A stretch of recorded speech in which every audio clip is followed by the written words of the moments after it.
তো এই যে দেখতে পাচ্ছেন একদম পারফেক্ট বন্ধ লেজ, এ হচ্ছে পারফেক্ট বন্ধ লেজ পায়রা, এক লেজের পায়রা আপনারা দেখতে পাচ্ছেন একদম। তো এই লেজের কথাটাই সব ওস্তাদরা বলে, এটা হচ্ছে একদম বেস্ট লেজ। এই যে দেখতে পাচ্ছেন বন্ধ লেজ পায়রা, এখান থেকে এসে এরকম একদম শুরু হয়ে গেছে। দারুণ কোয়ালিটির পায়রা, এই সমস্ত পায়রা আপনার বাড়িতে রাখার চেষ্টা করবেন। এই যে পায়রাটা শখ করুন, এই যে দেখুন পায়রা লেজ সুন্দর একদম।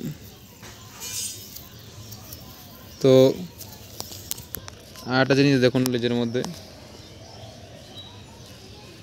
এই যে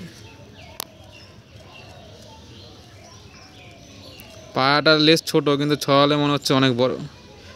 তো এটা হচ্ছে একটা টিপস, এই জিনিসটা আপনারা দেখবেন।